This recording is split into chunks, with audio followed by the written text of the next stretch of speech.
Sahano Bhunaktu Sahaviryam Karavavahe Tejasvinavaditamastu Ma Vidvishavahe. Om Shanti Shanti Shanti. May we be nurtured together. May we be nourished together. May we strive together. May our learning shine, and may we not quarrel. Peace. From chapter 7, verse 4, Krishna talked about Ishvara Swarupam, the nature of God.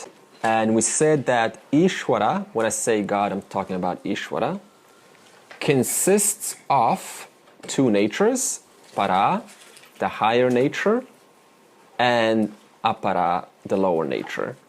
When I say apara and para, I'm talking about apara prakriti and para prakriti.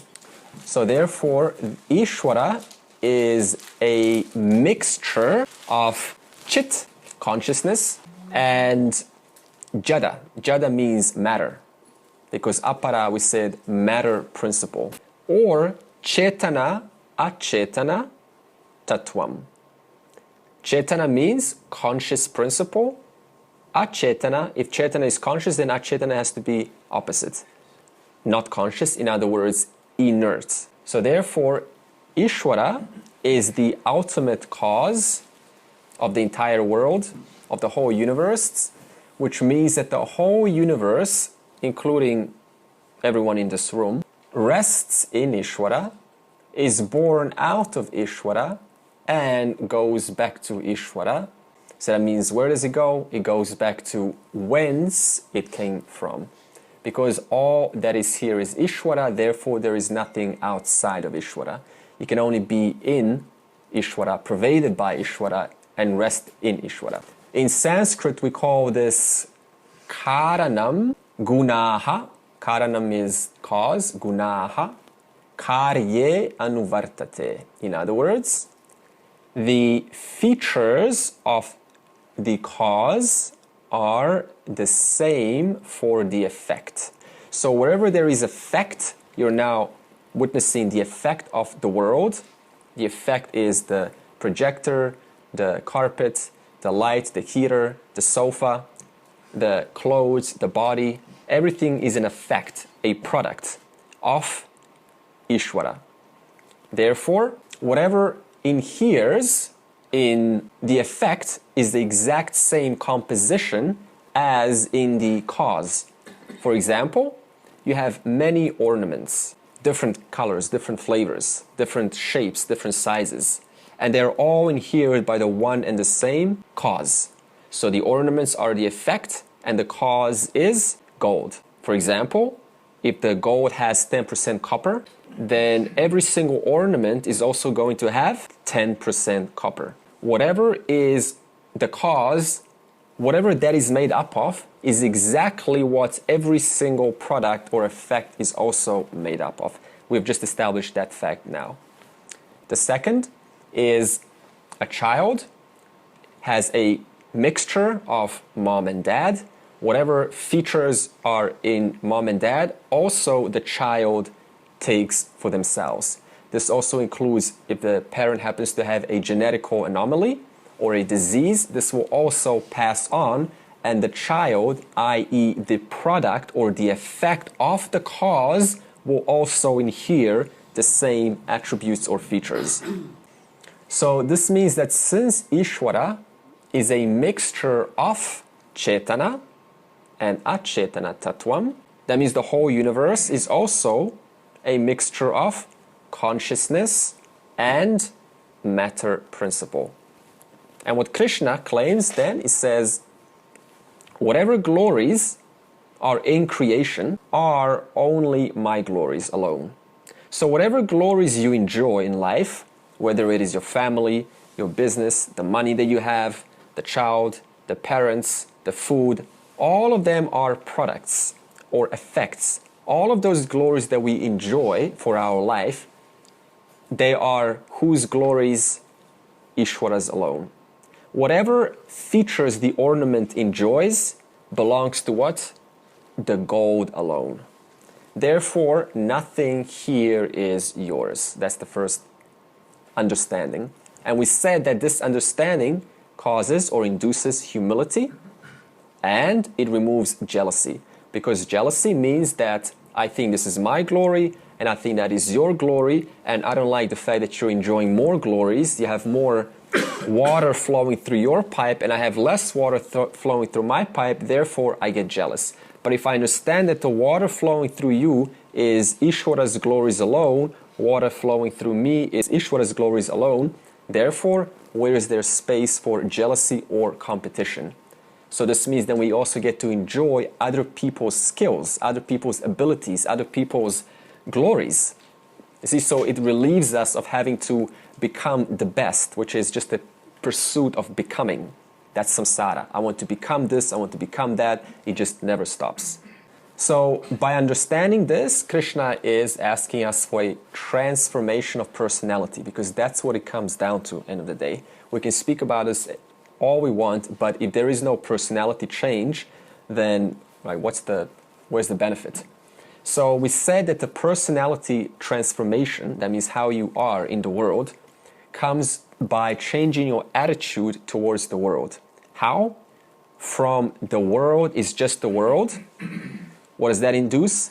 Raga, dvesha, likes and dislikes. I like this, I don't like that, therefore my whole experience is about what I like and what I don't like, therefore the world is just a product for me to use for my own ends. So we remove that as a result of this understanding, and understand thus that this world that we enjoy is a manifestation of Ishvara. And Ishvara is the cause, and what is the cause? Two parts, Chetana, conscious, Achetana Tattvam. Therefore, conscious principle and matter principle, or conscious principle Paraprakriti, inert principle Aparaprakriti. And this vision produces what we call Vishvarupa Darshanam, means all that I see, I understand to be of the one same Ishvara. This is called putting divinity in your sight. I see the world as divine. Before I saw it as I'm competing against you, I want to be better, I need to be someone more. Now, the transformational personality goes from jealousy to divinity, from competition to divinity, from fear to divinity. Why? All because of the transformation of my vision from this is my glory to this is Ishvara's glory alone. Krishna, if you notice, has not addressed any negative aspects about his glories. He's only been talking about positive glories. Did you notice that so far? Why is Krishna not talking about yet of the negative aspect of creation? We already find it very difficult to develop devotion for Ishvara, for God. Now suppose on the initial beginning stage you say that my glories are also death, right? And all of the other negative aspects, what are we going to do? We're going to run away. So therefore, Krishna is intelligently and deliberately suppressing right now the negative aspect for the sake of first understanding the positive, and once you have done that, then we move on to the negative. We have to know creation from both angles. Just to go around and say creation is beautiful, oh, God is the best, that is partial. You also have to be equally okay to be saying that God is also wars and cheating and all sorts of thunder, all sorts of powerful things that we get afraid of. Why? Because that is what we call maturity. So as long as my vision is on one and I avoid the other, that is not a mature mind. So what does it mean to mature our minds? It is to be okay with both. For example, you cannot hate creation, right? I hate one part of creation. What is that? Because whatever I hate is also part of creation. So how can I go on one hand and say, I love creation, God is the best? Because God is also in that which I hate. Therefore, it is still an immature mind, and we have to maturize that mind. So whatever problems you have right now, you need to start looking at them as divinity itself. Another example, birth. We look at it as mangalam. It means auspicious. and you want to talk about it. But then when it comes to death, how do we see death? Inauspicious, amangalam. So we keep that down. Well, we don't want to talk about death, especially our own death, especially death of our family. So this is what we call an immature mind. It is okay to discuss one, but as soon as you bring up death, the negative aspect of Ishvara, silence, right? I just don't want to be in this conversation. You know, it's just kind of like weird to bring up death. It's just like, if you want to silence someone, just bring up death. So this means we are to begin looking at death objectively. What does it mean to say objectively? It means I do not put any likes and dislikes onto it. I just see it as it is without the need to generate an opinion to suit my perspective about it. So therefore, Krishna, on the beginning, will not talk about Laya, the dissolution. He will only talk about Srishti, creation, and Sthiti, preservation. We will get to destruction very soon, so it's okay. For now, we're just the positive side. So this is why he says in verse 10 very intelligently that I am the intelligence in intelligent people. He does not say I am the dullness in dull people. Even though that's also true, but he doesn't say that. But so you just wait. Okay, so we're just preparing and building on. Balam balavatam chaham kamaraga vivarjitam dharma viruddho bhuteshu kamosmi bharatarshambha. Verse 11 is a continuation, same idea as verse 10. Krishna continues talking about his glories, and here he will say bharatarshambha, the last word. First of all, Bharata is a title for Arjuna, and he says descendant of Bharata. Bha is a Sanskrit word associated with light. This is also an original name for India, and Bha means, as I said, light. So the land of light or the land of knowledge, Bharata. That's why you have Mahabharata. In other words, the great land of knowledge, the great land of light. So Krishna is addressing Arjuna right from the start, and he's saying, descendant of Bharata. He is expressing his root. Here's where you come from.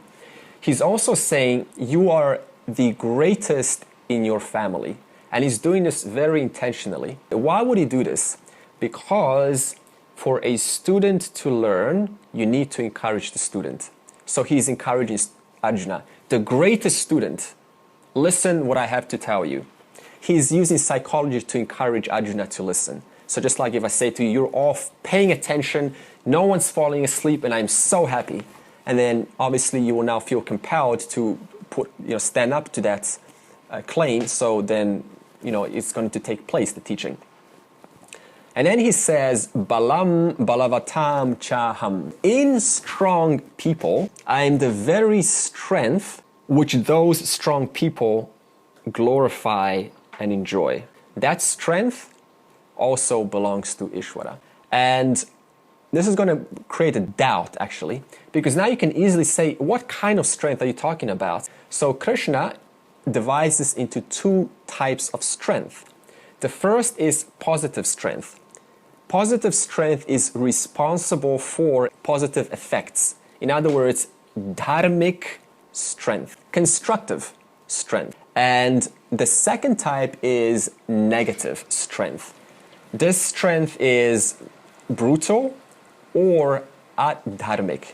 It is not backed by morals or virtues. It is ignoble, cause of destruction. Anything that destroys, this is negative strength. We have in the Puranas, like Ravana, Hiranyaksha, anyone who uses their strength, their resources to destroy, this is the negative strength. So I use my strength to cause harm to another person. Krishna diligently says, diligently means carefully here, because you can interpret this as negative strength also. He says, I am the positive strength in dharmic people. So he says, I am the constructive strength. Constructive is positive. Now you're going to ask, what is constructive strength? Constructive strength is free from kama raga vivarjitam. Constructive strength is not backed by selfish desires. Anything that is selfless is constructive strength. Anything that is selfish, what can I get for my own ends, is negative strength. This means that when selfishness dominates the person's action, then those actions become strength of destruction, actions of destruction. For example, I need to suppress, I need to conquer so that I can be great. That's how a person makes themselves big in these cases of negative strength. They destroy, they put others down, whether verbally, whether through psychology, blackmail, through physical, whatever it is, I put you down so that I can build myself up. This is negative strength. Therefore, kama is selfish desires, and ragaha is attachment. Is what is constructive strength? It is not polluted by kama, raga. Selfish desires and attachment. So what's the difference between kama and ragaha? Kama is when you get something that you don't have yet. I don't have it right now, and I have a desire for it. That's kama. For example, I want this shiny object.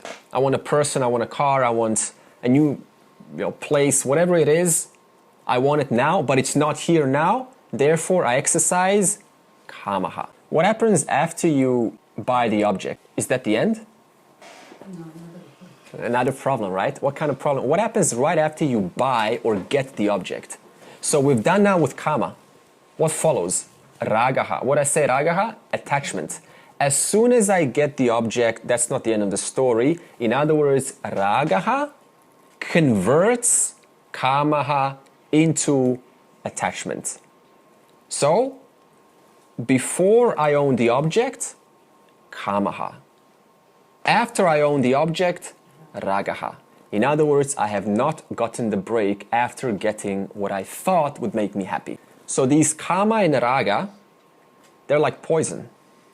And to be free from this poison is what Krishna is speaking of as pure constructive strength, which I talked about from the two categories.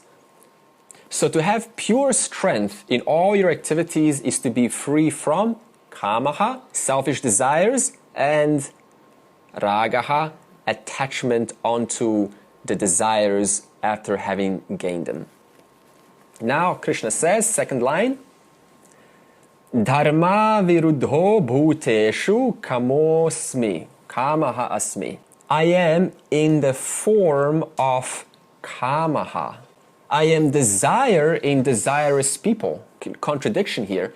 In the first line, Krishna said, I am the strength which is not polluted by kama.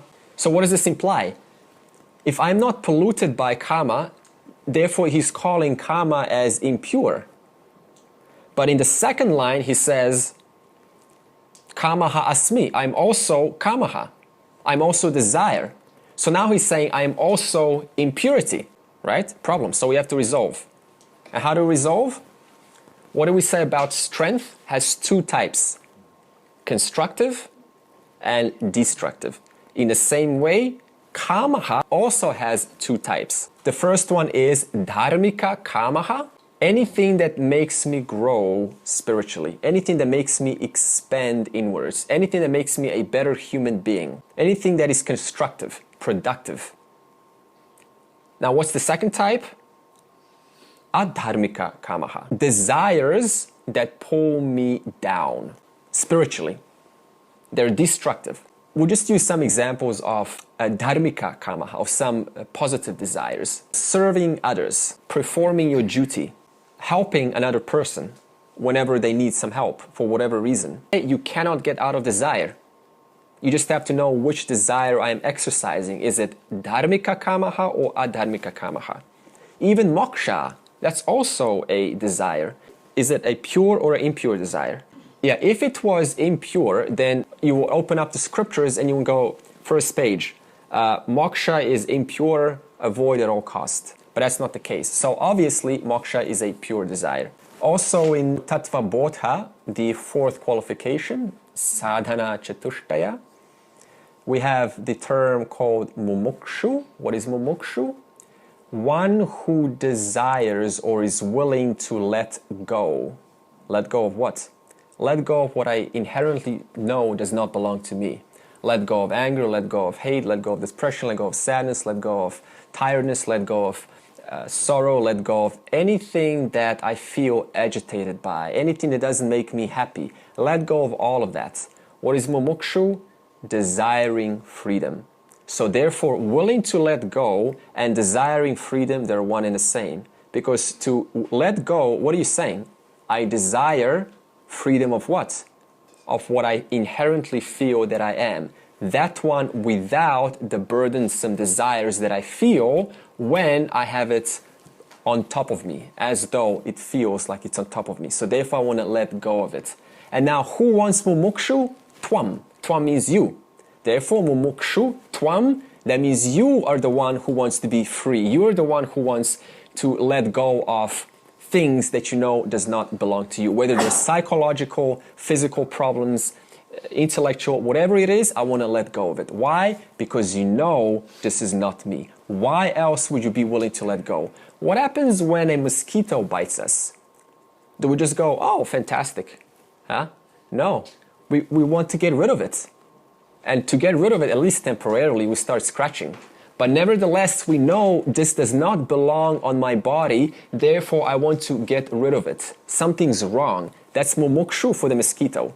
But what we're talking about is mumukshu tvam for everything, the physical, the emotional, the mental, the intellectual, all sorts of layers that we can think of. So again, any desire that promotes spirituality or growth is dharmika kamaha. Therefore, feel guilty not if one has a desire to improve oneself, to be better, to serve, to give, to be happy, because that is dharmika kamaha. Shankaracharya also says in Taittiriya Upanishad, even desire to earn money can be dharmic. A lot of money. As long as, you know what I'm going to say now, right? As long as you use it to serve, to give, to share, to help. As soon as I use that money to lock it up for future enjoyment at some time, instantly it converts from dharmic into adharmic. So all depends on my intention, how I look at what I have. It's not about what you have, but how I use what I have. He specifically says that money can be used for noble activities. Now, what are noble activities going to give you? Purification of the mind. Anything noble purifies the mind. What does purified mind give you? Qualification for knowledge. What does qualification for knowledge give you? Desire for moksha, mumukshu tvam. What does desire for moksha lead to? Liberation, moksha, liberation itself. In other words, how did it all start? Away from money all the way to moksha. Where's the connection? Money, nobility, mind purification, knowledge, moksha. You see that beautiful process? Therefore, there is nothing wrong with earning tons of money either, as long as your attitude is to give, to serve, to share. Aham kamaha asmi, in other words, I am the noble desire in noble people. O Arjuna, of the strong, I am the strength which is free from desire and attachment. In all beings, I am the desire which is not opposed to dharma. Therefore, Ishvara is indeed desire. What kind of desire? Which is not opposed to dharma. So this should forever now settle this idea that I am not allowed to express desire because it will lead to my doom. Desire is absolutely fine as long as it is backed up by dharmic actions, thoughts, intentions. Now, verse 12. Together.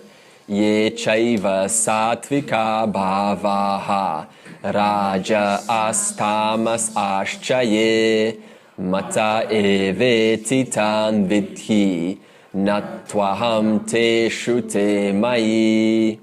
Up to verse 11, which I have now completed, Krishna talked about the external world only.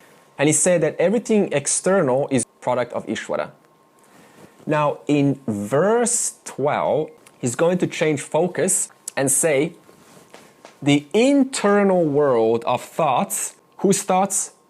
Your thoughts, everyone's thoughts. Whoever you visit, thoughts. Whoever you see, thoughts. Your spouse's thoughts, your children's thoughts, your own thoughts, is also a product of Ishvara. And he uses the word bhavaha, means antakarana. What does antakarana mean? The entire subtle body, consisting of chitta, your memories, vrittihi, your thoughts, and all your emotions. So the entire antakarana is what Krishna is referring to when he says the internal world of thoughts, memories, and emotions.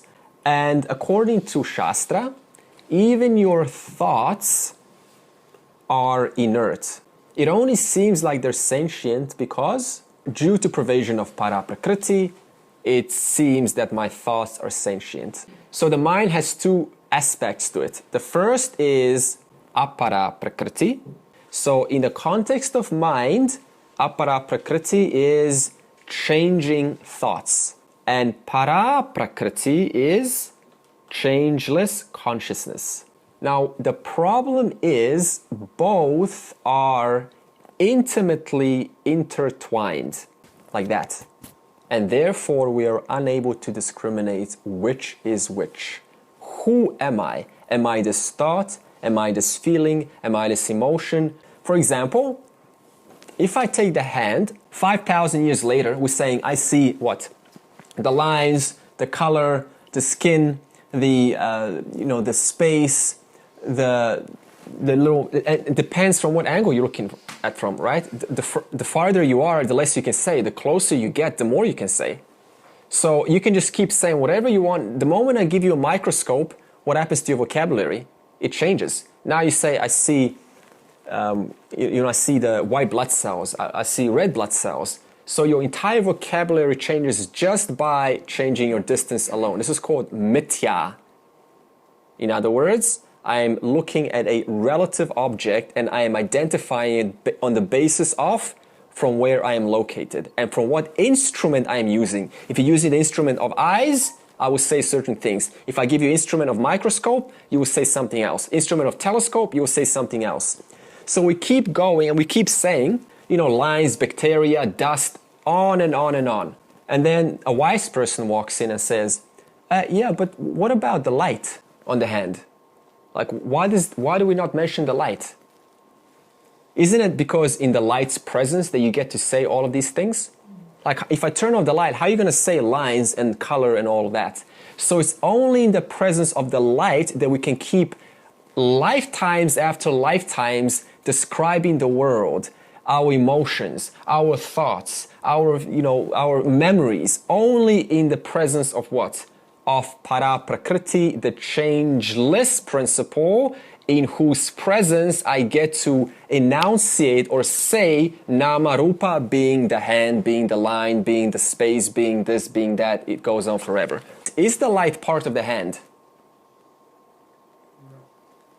Two different orders of reality. The light has nothing to do with the object which it is illuminating. So therefore, the light, it's distinct from it's other than the hand. Understand that? The hand is this, the light is something else. In the light's presence, I get to validate the hand. So therefore, the light and the hand have nothing to do with each other, because the light is not only illuminating the hand, the light's also illuminating what? The chairs, the books, the entire room. It's illuminating the entire world. So you cannot say that the light is part of the hand, because the light has to be free from the hand in order to illuminate the entire world. And also the hand is what? Moving. What captures your attention? Moving or unmoving? Yeah. You always get fascinated, hypnotized by the moving, don't you? But what are you missing? What are you being distracted from? The light. In other words, the more movement, the more distraction. Now you can start to see how we get into the three gunaha. The more movement in the mind, the more I miss what is obvious. And what is obvious? Light in whose presence the thoughts, the vrtihi, chitta, and memory is illumined by. So similarly with the mind, the changing thoughts or the varying thoughts are going on when? All the time. In fact, every single English word that you hear, or whatever language your native language is that not a thought? If I say car, your sense perception has to pick that word up, address from your chitta, your memory, extract the word as similarly sounding word car and compare it to the object of what this word or this sound would look like. Car equals okay, something that has a box with 2 wheels. And that's just one word. And how many words do we keep saying? Therefore, just speaking, your mind is constantly moving thoughts. Also in Panchadashi, Vidyaranya, compares your thoughts to the greatest dancer in the world. What does the dancer do? A really good dancer, the greatest dancer in the world. They're moving fast. Their hands, their legs are going in a very professional, fast fashion. Very coordinated, very, appealing to look at, very attractive. Captivate your attention. Yeah, very sexy, very enticing. And then you just can't take your eyes off it. Missing what? Para prakriti. In the same way, our mind is nothing but the greatest dancer. What is the greatest dancer? Consecutive movements. What is your mind? Consecutive thoughts, one after another. No matter where you look, what you do, consecutive thoughts. However, there is, considering constant changes, one aspect that has to be then unchanging, unmoving, which is I am conscious of thought. I am conscious of second thoughts. I'm conscious of third thoughts. See, right now you're listening to me. You're conscious of first sentence. You're conscious of second sentence. You're conscious of third sentence, conscious of fourth, conscious of fifth, conscious of sixth. We can keep going forever. So sentence 1 changes, sentence 2 changes, sentence 3 changes, sentence 4 changes. But what remains the same? I am conscious, I am conscious, I am conscious, I am conscious, I am conscious, I am constantly conscious. Consciousness alone remains. So in other words, you're doing nothing. So what's happening? You're noticing thought 1, noticing thought 2, noticing 3, noticing 4, noticing 5, noticing 6. That's all our life is, noticing things one after another. But who's consciously noticing? You are. Therefore, what remains? Para prakriti, the conscious I remain. And even if your mind is blank, what do you say? Oh, I've got a blank mind. Do you see what happens? I am conscious of a blank mind. So even of a blank mind, I'm still conscious. Of a busy mind, I'm still conscious. So it doesn't really matter which way you look at it. I am still conscious. That I am conscious remains throughout the entire life, from the moment you're born to the last breath. That's the most common principle which we all resonate with. So now let's tie this with the 3 guna. Before we go into the 3 guna, para prakriti. Let's revise. What is para prakriti? Continuous I presence. I'm giving you some new vocabulary here. Who's continually present? Yeah, how do you know that? Well, I just do. Can't help it. Because you're always present. Uninterruptible amness. Are you ever interrupted? Oh, stop interrupting me. Well, obviously you haven't interrupted me, because if you interrupted me, I would have never said stop interrupting me. So I had to be continuously present to know that you were interrupting me. You understand? Familiar above all else. The most familiar to you. What's the most familiar principle to you? Even more familiar than your spouse. Someone that you're really close with. Yourself. Familiar above all else. Did you ever find a time in life when you say, I don't think people understand me? Right? It's like even my closest relative doesn't understand me. You're right. They can't understand. Only you alone can understand yourself fully. So, that which is most familiar is para prakriti. Nirgunam. Nirgunam means without guna. Without any attributes any qualities, anything that you can specify onto it. As soon as you specify it, it's no longer para, it becomes apara prakriti. So now what is apara prakriti? All fluctuating experiences. Anything that is fluctuating, anything that you experience is apara prakriti. From when to when? From birth to death. That's all you know in your life. Think about it. You only know two things in your entire life. I was always present. Agree? And two, I went through a lot of stuff. Is that not true? That's all your life is. Para, I was always present, and I went through, you will not believe, I could write a book about what I went through. Apara prakriti.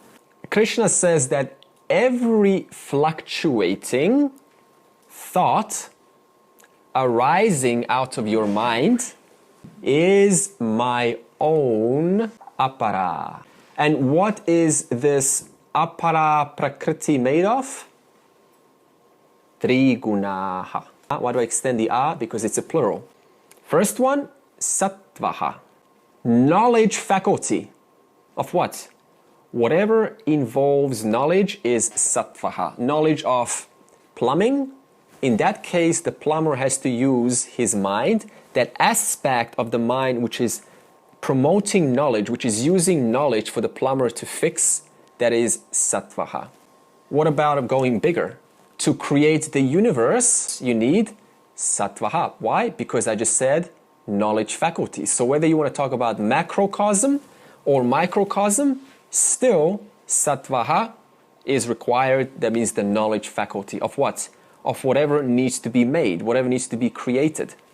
Now, comparing this to a human thought, let's translate to this more personal level. Whenever you have noble thoughts, that is sattva guna.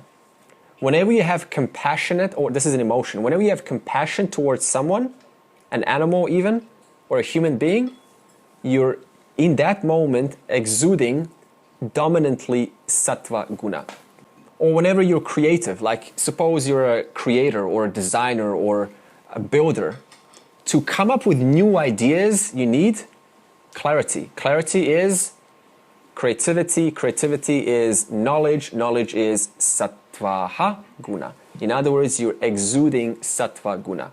Second one is rajaguna. Dynamism, activity or motion. Now let's translate this to human. Active, agitated, annoyed, greedy. Like I'm keen, I want to get it now. I don't want to wait. I'm impatient, rajaguna. What about emotion? Greed, anger. So there's a tie between raja and selfish desire? Yeah, perfect. So therefore, selfish desire is rajaguna. Passion. I'm very passionate towards getting things, right? And it's just, for me, selfish. Next one, tamaha. Huh? Can't be bothered, yeah? Inertia, laziness, procrastination, delusional. Whenever a person is delusional, talking gibberish, tamaguna. Where would you put anxiety in that, Raja? Anxiety will be rajaguna, yeah. It's very agitating. Anxiety is like, I'm annoyed, I want to get rid of it. And what's the emotion of tamaguna? Cruelty towards animals, towards other human beings, verbal cruelty, emotional abuse, blackmail. In that moment, tamaguna is dominant. Hurtful thoughts, hurtful images towards someone else, not physically, but even in your head. I want to hurt someone of my colleagues because they said something bad to me. Tamaguna in that moment. I want to punish someone in a unfair, unjust manner, tamaguna. Shankara beautifully summarizes the three gunas as sukha, dukkha, moha, vrtiyaha. So, what is sattva guna producing? Sukham. Sukham is happiness. Whenever you are happy for whatever reason, in that moment you have sattva guna. Dukkha, suffering, agitation. Whenever I feel annoyed or agitated towards another driver, another person, a colleague, an employee, an employer, someone who said something, who did something, I get triggered by something, in that moment, I am suffering. Therefore, Raja Guna. What is moha? Delusion. Whenever I make mistakes, like way off track, you've just derailed yourself, incorrect, unjust, wrong, in that moment, Tamaguna. So the three gunas belong to apara prakriti, and your thoughts are also a product of apara prakriti. Therefore, your thoughts are also made up of what? Three guna. So every single thought you have about everything is only made up of these sattva, raja, tamaguna. Since apara has three guna, and every single product in this universe is made out of apara prakriti, remember, apara means material cause. Therefore what? Every single product effect is made up of three guna. Material universe, your body. When we get into the detail, then we will start to see how they affect our thoughts and how we can start modifying them and how they create bondage in our own minds. So in short, variety of all of your thoughts come from mata eveti tan vidhi. All mental states are born out of me. What does me refer to here? Para or apara?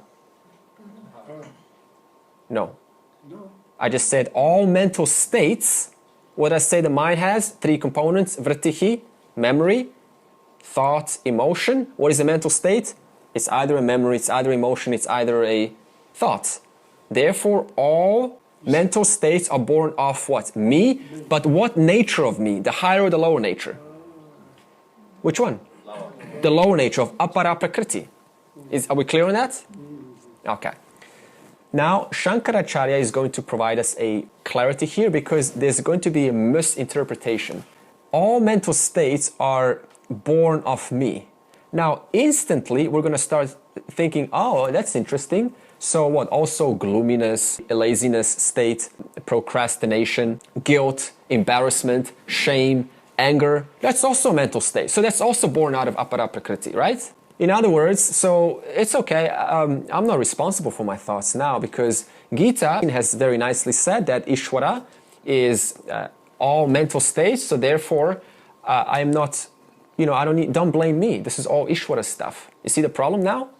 If we don't analyze the statement, how to solve? Two types of thoughts also. Two types of strength, two types of desires, two types of thoughts. First one, samanya karanam, general cause of thoughts, general source of your thoughts. This is the category of Ishvara. So Ishvara is samanya karanam of what? Your thoughts. The second type is vishesha karanam, specific cause that generate certain types of thoughts. Comparison. Samanya karanam. What's the general cause of this house? Cement. Is brick and cement also found in other houses? In fact, brick and cement makes up all houses. Some of them are wooden, doesn't really matter, but just assume they're all bricks. So what is samanya karanam? General cause that makes up this product. Bricks and cement. Now what is vishesha karanam?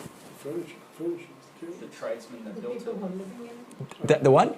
Tradesman that built. Excellent. The mind which planned the house, the mind which took the general cause and made something of it according to its own thoughts. Now, what is your thought made up of? Three gunaha. So therefore, if that thought was rajasic, then the house would represent that guna. If your thought was sattvic, then the thought of the builder would have taken the bricks and mortar, the cement, the samanya karanam, and built a house according to their thoughts. The round house or the square house, is that determined by the bricks and the cement? So can you then blame Ishvara? What is Ishvara? Category 1, samanya karanam. It just provides general thought, general material. But how I use that, that is entirely my own cause, called Vishesha Karanam. So therefore, Vishesha Karanam is specific for every single mind. Example 2. Samanya Karanam, petrol in the car. What is Vishesha Karanam?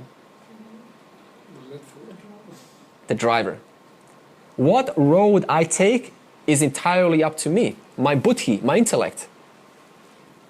The petrol doesn't force me to take this road, I took the road. So what is petrol? Samanya Karanam, the driver's mind, discrimination, willpower, decision is Vishesha Karanam. So therefore Vishesha Karanam decides how the Samanya Karanam will be used. The driver of your life is your mind. That's Vishesha Karanam. The general thought, the resource, your image in your mind, that is impersonal. That is Samanya Karanam. Therefore, we cannot ever blame God or Ishvara for anything, because it is only Samanya Karanam. So similar to what you just said, isn't it, about the light, Yeah. shining on your hand. But Yeah. what your hand does is really your... Excellence. Yeah? You hear that? So the light's got nothing to do with what I do. I can make the bird, how do they call the finger, right? The light is impersonal. The light was just helping this thing to be expressed as what it is. And you go, wow, I like what I see, but only because in the presence of light. So then Krishna concludes and says, Nat twaham teshu te mayi. The entire creation is born of me. It depends on me, its cause. I am the cause of the entire creation. The creation that we're finding ourselves in now, including the chairs which you're now so comfortably sitting in. That's also creation. So therefore you're borrowing Ishvara's resources. So remember the important law. The law is the effect depends on the cause for its existence. So every effect, every product depends on from whence it came. That is the cause. You remove the gold, do you have any ornaments? No. All ornaments fall apart. Therefore, all ornaments, the existence of the ornament depends on the existence of the gold. But the gold does not depend on the ornaments. Therefore, the existence of the world depends on Ishvara being the ultimate cause, but the ultimate cause never depends on the product that borrows, that is an effect that is borrowing itself from the cause. For example, you destroy the wooden table. What remains? The wood. What have I destroyed when I destroy the wooden table? I've destroyed the nama, the name. Before I called it a table. Why? Because it had 4 legs. Now 4 legs are gone. The nama is destroyed, but what stays? The cause, the wood itself. So this means during pralayam means the solution of the universe, the entire world goes, but Ishvara alone remains. Ishvara is independent cause called Satyam, and the world is the dependent cause called Mithya. Ishvara is Satyam, world is Mithya. All the states of mind which are affected by Sattva, Raja, Tama, Guna, know all of them to be born of me alone. I am not dependent on them, but they are dependent on me. Tribhir gunamayir bhavaihi ebhik sarvamidam jagat mohitam nabhijanati mam ebhyaf param avyayam. Previous verse 12, Krishna has concluded with Ishvara Swarupam. Now I'm going to give you the main points for revision.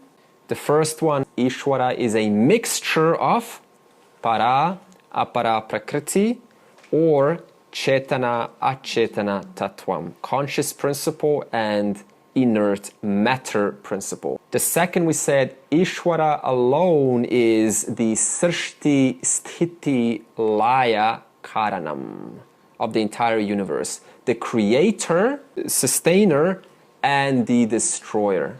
We also said that Ishvara is a final cause.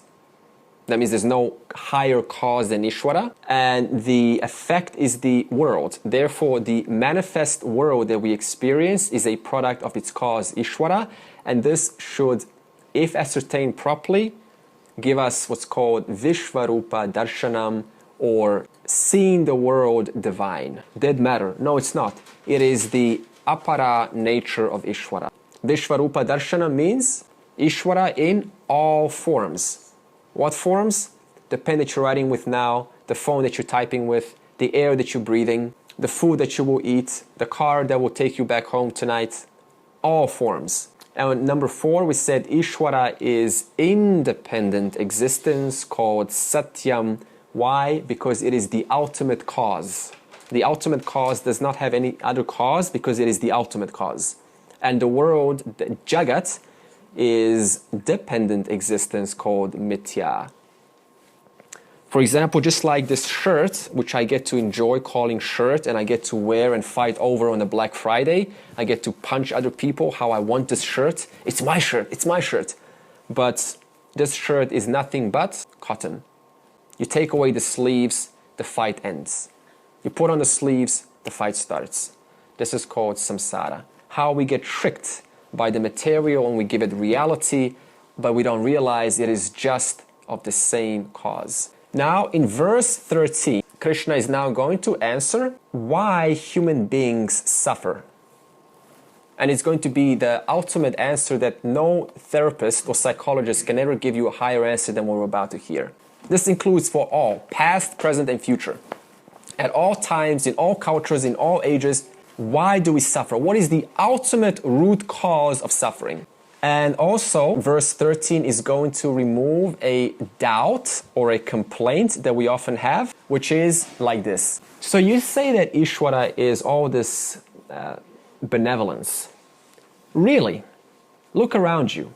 What do we see? What about all this suffering, hurt, frustration, hardship, cheating, lying, wars, conflict? That's a fair question, right? If everything is benevolent God, and God is so beautiful, then why does a human being, his or her child, get to suffer, get to be miserable? Why would God do this to us? Totally fair, reasonable question that comes up very, very often. If God is full, shouldn't I not be full also? Reasonable questions. So this is all part of the verse 13. And how does a person attempt to solve this problem? Either acquire things, get stuff, increase my family, get more children, expand my family base, more comfort, more safety. The more children, the more safer I feel. Get name, status, increase my position in society, learn a new skill, become really good player in a particular sport, and then go to the Olympics and be number 1. All of these things we see around us all the time. Does it work? Honestly? It does, but how long, right? And this problem that I'm now talking about is called, it's universal by the way, no one is an exception from this, no one. This is called samsara. So now Krishna is going to address or diagnose this disease called samsara. And he's going to provide the remedy in verse 14, but he's first going to diagnose in verse 13, which we're doing now. I'm going to first give you the essence of the problem, and then I'm going to go into the detail, because I want to capture this properly. First, we're going to establish a general condition that we have to agree on before we move on. Before you treat a condition, you first need to know what the problem is. If I go to a doctor and I say I'm coughing, the doctor doesn't just pull out of 1,000 different tablets, just randomly pull and give me something. The doctor first has to diagnose what specifically is the problem. Only after the doctor has done that can he then accurately discern and prescribe to me a proper treatment. So therefore, we're not going to talk about the treatment until we know exactly what the diagnosis is, what the problem is. We all agree with that?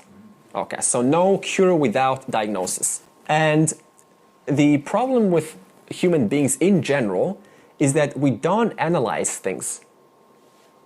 Life goes on, but we just don't analyze anything. We don't give it full attention in analysis. We just sort of look at it, okay, I'm sad, but that's because, but we don't spend hours or, at least like minutes analyzing our problems. That's our problem. That's what continues this condition, samsara. Lack of analysis. So what's the first instruction? What's Krishna actually telling us? Become an analyzer of your life. Analyze your thoughts, your emotions, yourself. Begin to ask questions. This is called self-inquiry. Now, because we don't analyze, Krishna thankfully is going to analyze for us. This is the Bhagavad Gita, grace. So we don't have to look for these problems ourselves. We just get told, we're spoon-fed what the problem is, and Krishna beautifully expounds that. Example of non-analysis. Suppose that you are, born in a normal family, and you say, oh, okay, so education is the way to happiness. So what do?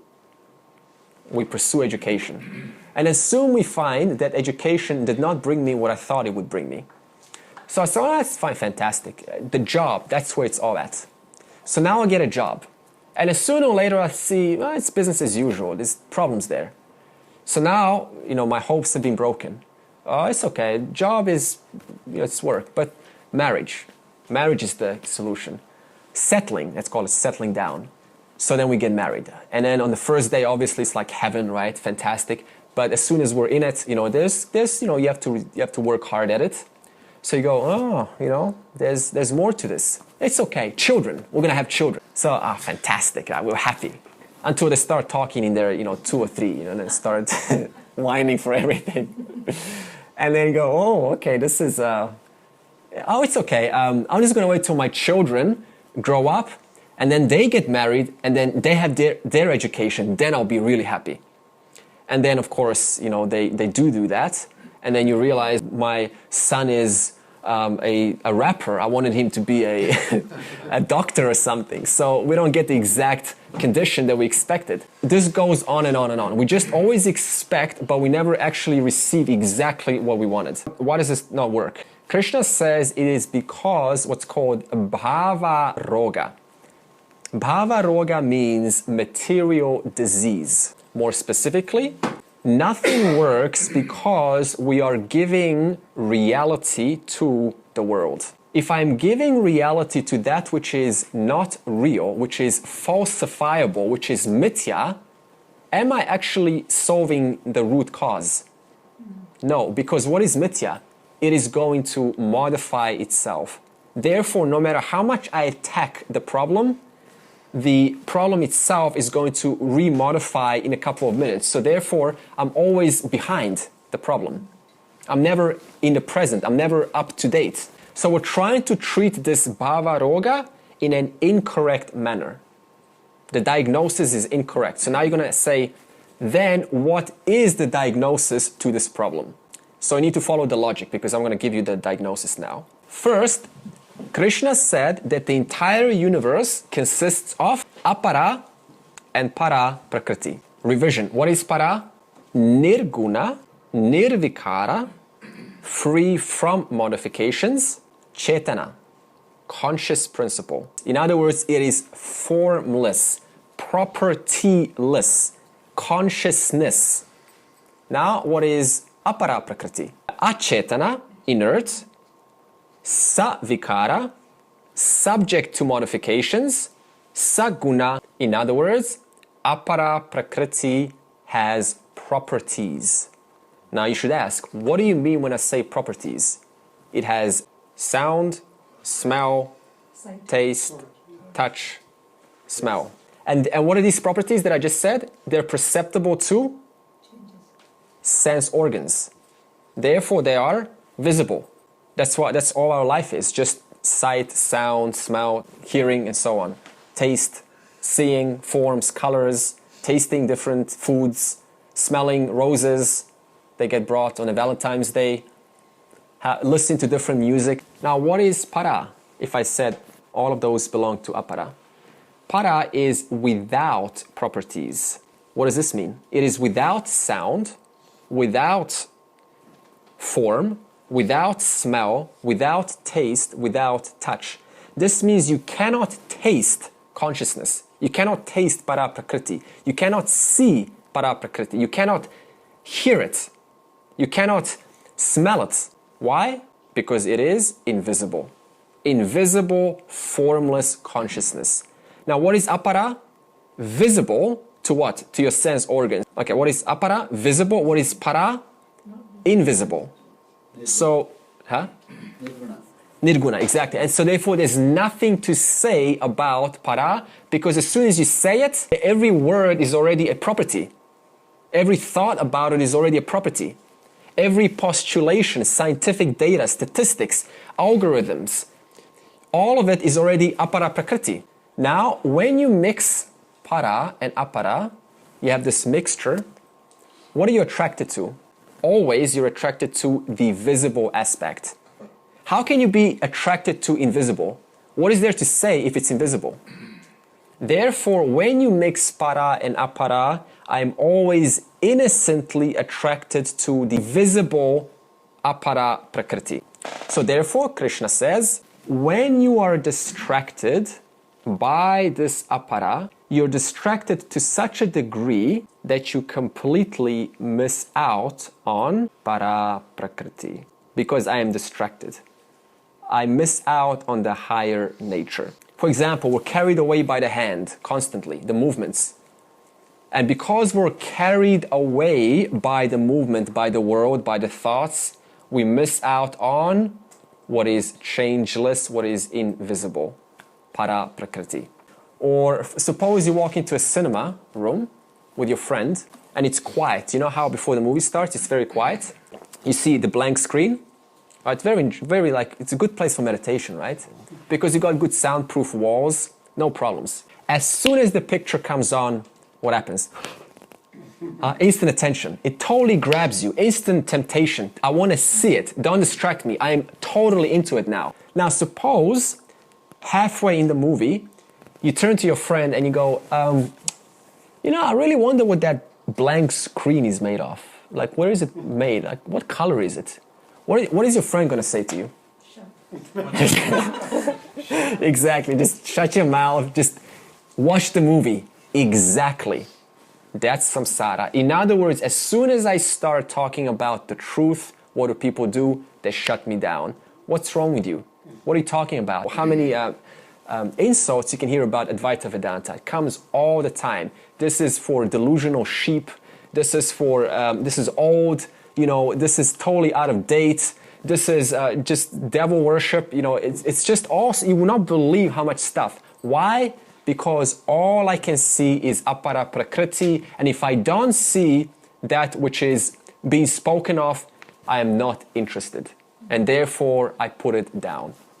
So don't be surprised if people are disinterested in this. It's only because, why? From day one, they're interested in or have been used to dealing with apara prakriti. Therefore, I innocently continue to do so. But when the movie comes on, we forget about the movie screen. Do we not? So there, one instant the movie screen was there, quiet. Next second, instantly I forget about what was true in 1 second, even faster, and I get immersed in this world. Tell me one moment when you get to see the movie screen again. When it finishes. What is that equivalent to? When the body dies, then I get to temporarily see my true nature. But how long does the movie finish for? Well, it does finish, but very soon what happens? Another new movie begins. A new theme, a new world, a new emotion, because every movie has drama, has anger, has jealousy, has love, has, you know, all sorts of wonderful emotions. So therefore, I die, I get to see my true nature, but because I have not solved the problem, removing avidya, I get to get another body and replay the movie all over again. So what's the universal problem in one simple line? Thinking the world is real, but in regards to para and apara, what am I missing?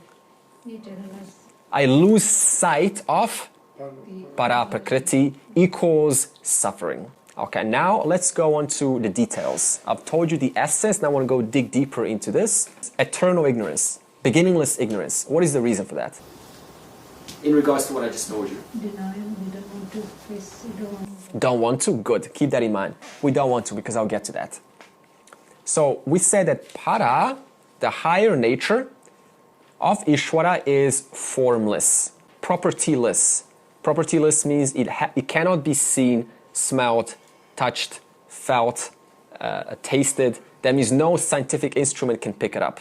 It is changeless, it is non-perceptible, non-feelable, non-thinkable. If I think it, it is what? Apara prakriti. So therefore, your sense organs can only register a changing property, and it misses para prakriti. That means you don't have a sense organs to pick up para prakriti. It can only pick up apara prakriti. Or it can pick up color, smell, touch. Para is also called aprameya. Aprameya means not available to.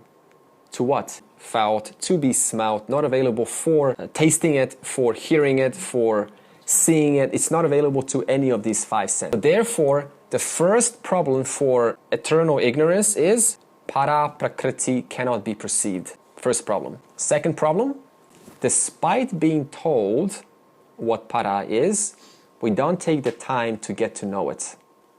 Now, why don't we take the time to get to know para prakriti? Busy. Yeah, busy. Busy with what? Apara prakriti. Apara prakriti keeps us very, very busy in this life. In other words, it's attractive, it's tempting, it's alluring, it's seductive. And because the nature of apara is attractive, we therefore are only interested in the attractive. What is there to say about that which is invisible? Also, Krishna calls apara prakriti mohini. You heard this word? Mohini. Mm-hmm. Yeah, mohini. She's the delusion personified. It's also mentioned in Purana. I think also in Mahabharata it's mentioned mohini. So Krishna will call apara prakriti mohini. Why? Because mohini keeps us constantly busy in this world, with our families, with our work, and it's totally justifiable. Is that not what you experience? It's like, yeah, but I have to attend to my physical activity. It's normal. It says, I have to work. So, and if you're not attending to the universe, then like a scientist, then what are you attending to? Your body.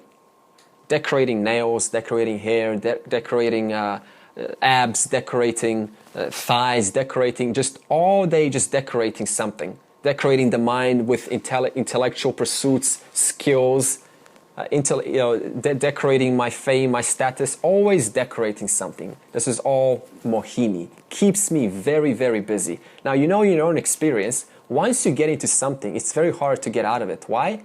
Because it is such a huge field that demands a lot of time and investment.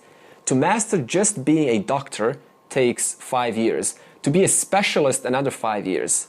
So this means you can see how much detail there is to attend to in apara prakriti. So I'm very, very busy. Therefore, because I'm constantly engaged with apara prakriti, I totally miss out on para prakriti. I don't even have time to attend to para prakriti. And I'm just not interested because everything's working out in apara prakriti. So the first cause of eternal ignorance, revision, para prakriti is non-perceptible. Second cause, apara prakriti keeps us eternally busy.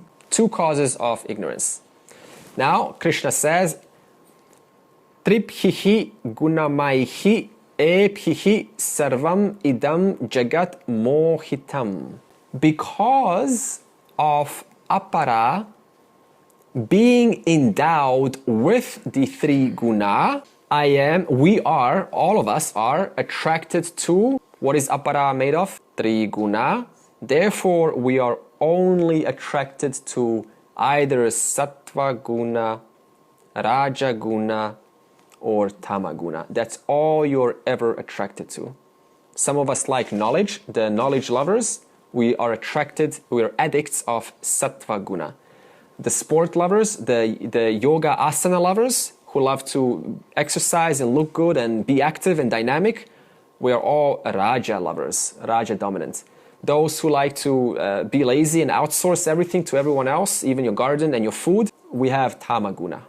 So therefore, we are only attracted to the three gunas alone. Why? Because apara prakriti is the entire product of the universe. And everything in the universe is thus made of these three gunas. As I said, verse 14 will explain how these three gunas bind us, how they create bondage. This will be next week, and hold us down. So then Krishna says, because of this attraction of what? These three gunas, Sarvam idam jagat. All people of the entire world, including all planets, if you want to put that underneath the world, are carried away by these three guna. That's what we're being carried away by. You see an attractive lady, I'm carried away by three guna. I see a lot of money, I'm being carried away by three guna. I see a position for presidency, I'm attracted by three guna. Different proportions. So the animal world is also carried away by three guna. Of course, you cannot blame animals because they have no karana sharira, they have no causal body, they're just there to exhaust their karma. You're not going to have a cow walking into Vedanta class going, moo, I'm tired of giving my apara milk, give me some para knowledge. So therefore, animals is okay. But a human being, you have no excuse because you have free will. Therefore, it is your duty as a human being to know and ascertain para prakriti very, very well. Because if you think about your life, all we've been spending time in is what? We've been diving in the world of apara prakriti. So is it not fair now that since you've heard about this, if you don't pursue this, that's technically an incomplete human being? Because a human being means what? That one who has the ability to ascertain both realities. So if I don't ascertain them, then I can't be called a human being, technically. So therefore, human being means I know about apara prakriti and I know what it is, but I also know about para prakriti. Now, as a result of mohitam, which means delusion, what happens? Krishna says, Na abhijanati mam epyaha param avyayam. What happens is they do not, who's the they? The people of the world. They do not come to know, nor even attempt to know me. That means those who do not come to know the fullness of Ishvara are deluded. By what? Mohini, the attraction of apara prakriti, the enticement, the seduction, the beauty, the glamour, the flamboyancy, the sparkles of apara prakriti.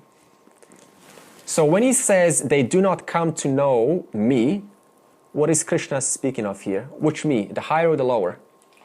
Now it's the higher. Good. So they do not come to know my para prakriti, my nirgunam swarupam, my nature which is without the gunas, my chaitanyam swarupam, my consciousness principle, that which is never subject to change. They never come to know me because of mohini, of the attraction of apara prakriti. Now skepticism comes up. Why should I pursue para prakriti? I mean, I'm comfortable. I've got all the security in the world. I've got a big, nice apara house. I've got apara wife. I've got apara husband. I've got apara food. I've got apara car. What's the problem here? Shastra answers. And the first answer Shastra says is apara cannot give you purnatvam. Purnatvam means fullness or a sense of completeness. That's what we're all looking for. We're just looking for a sense of completeness, a sense of fullness, whereby nothing is missing. Now, we can prove this easily. You ask, you got like billions of dollars. How is extra 1 more million going to help? What is it going to do?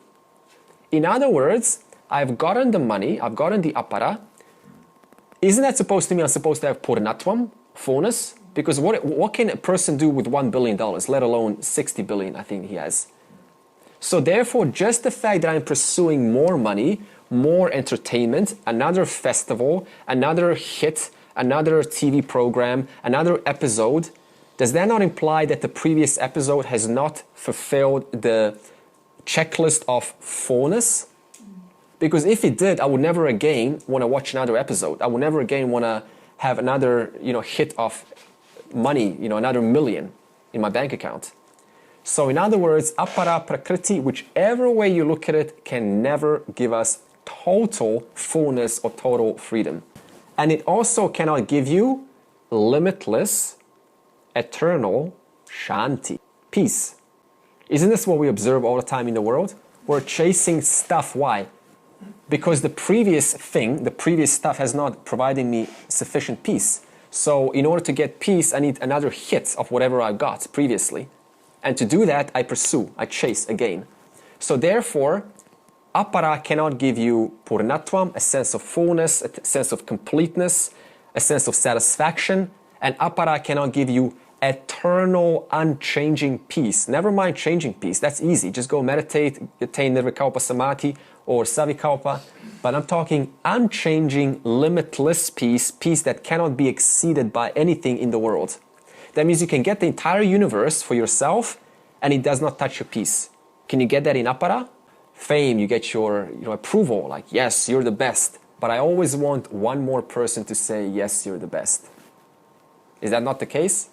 In other words, I am never eternally peaceful. I need one more person to help me to feel peaceful. But as soon as that person says that, there's another person that's also now in my peripheral vision. Okay, reason 2 why you should pursue para prakriti. I just gave you number 1. Number 1 was because apara prakriti cannot give you purnatvam nor eternal shanti. That's why you should pursue para prakriti. And the second, why should you pursue para prakriti? Because yeah, good. And as a result of happiness, how do you get happiness? By stepping out of that which is in constant flux. What is in constant flux? Apara prakriti. That's your experience that is unavoidable. Everything is always fluctuating in different temperature, variance, amplitude, volume, quality, texture. In other words, nothing remains as it is. A complaint when a boyfriend goes 5 months later and he says, I wish you were like when I first met you, or the vice versa. I wish that you still gave me flowers, or I wish that you still sort of hugged me in that special way. I wish you still looked at me in that special way. It's unrealistic to think like this. Why? Because the nature of apara is changing. Nothing stays the same. And also, if you hold on to anything at all, what's going to happen? It's going to get attacked by what? By time. Because time is running, it attacks what I hold on to. Therefore, what I hold on to never remains according to that exact perfect state that when I first fell in love with it. It's always going to snap out of it the moment time continues, which is always happening. And Shankara in Bhaja Gomindam, verse 11, is also going to give us a nice analogy of this. He says that just because you have money, just because you have people around you, friends around you, you have fame around you, status of some sort around you, do enjoy it as you wish. However, never be proud. Why? Because what I have, what I enjoy, can be annihilated like that, instantly. And if I am proud, what have I done? I have put my identity into something to give me validity, a sense of fullness.